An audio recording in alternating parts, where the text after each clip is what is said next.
സ്നേഹബന്ധത്തിന്റെ തകർച്ചയിൽ നിന്ന് ആത്മഹത്യയിലേക്ക് വഴുതുന്ന ദേവികയെ ജീവിതത്തിലേക്ക് തിരിച്ചെത്തിക്കുന്ന അപ്രതീക്ഷിത സംഭവങ്ങളാണ് സംവിധായകൻ പാർത്ഥൻ മോഹൻ തന്റെ ചിത്രത്തിന് ആധാരമാക്കിയിരിക്കുന്നത്.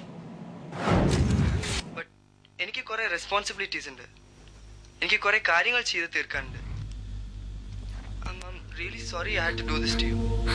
പക്ഷെ എനിക്ക് വേറെ വഴിയില്ല. തിരുവനന്തപുരത്ത് മാധ്യമപ്രവർത്തകർക്ക് വേണ്ടിയാണ് ചെറുചിത്രം അപ്രതീക്ഷിതത്തിന്റെ പ്രദർശനം നടത്തിയത്. മരണത്തിൽ നിന്ന് ജീവിതത്തിന്റെ വെളിച്ചത്തിലേക്ക് നടന്നു കയറുന്ന ദേവികയുടെ ജീവിതം നിരവധി പരീക്ഷണങ്ങളെ നേരിടുന്നുണ്ട്. പോലീസുകാരും തീവ്രവാദി എന്ന് സംശയിക്കപ്പെടുന്ന യുവാവും ആശുപത്രിയിലെ കുട്ടിയും ഡോക്ടറുമെല്ലാം ജീവിതത്തിന്റെ മൂല്യം ഓർമ്മിപ്പിക്കുകയാണ്. ഒരു കയറ് കരുത്തിലിട്ട് ഈ നിമിഷം മരണം സംഭവിക്കും എന്നുള്ള ആ ഒരു പോയിന്റിൽ നിന്ന് തിരിച്ച് ജീവിതത്തിലേക്ക് വരാനും ഒരു പുതിയൊരു വെളിച്ചം ജീവിതത്തിൽ വന്നു, പുതിയൊരു ഒരു ചലഞ്ച് വരെ ലൈഫിന് നേടാൻ പറ്റുമെന്നും തോന്നി ആ ഒരു സീരീസ്, അതും കംപ്ലീറ്റ്ലി റാൻഡം ആയിട്ടുള്ള 9 മിനിറ്റ് ദൈർഘ്യമുള്ള ഈ ചെറുചിത്രം 4 ദിവസം കൊണ്ട് ചെന്നൈയിലാണ് പൂർണ്ണമായും ചിത്രീകരിച്ചത്. ഉത്തര കൃഷ്ണദാസ്, ശ്യാം സുന്ദർ, ആശ, അമൃത, വിനോദ് മേനോൻ തുടങ്ങിയവർ അഭിനയിച്ചിരിക്കുന്നു.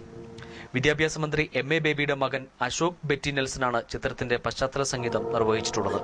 ഈ വർഷത്തെ മുംബൈ അന്തർദേശീയ ചലച്ചിത്രോത്സവത്തിലെ മത്സര വിഭാഗത്തിലേക്ക് അപ്രതീക്ഷിതം തെരഞ്ഞെടുക്കപ്പെട്ടിട്ടുണ്ട്. News bureau, Thiruvananthapuram.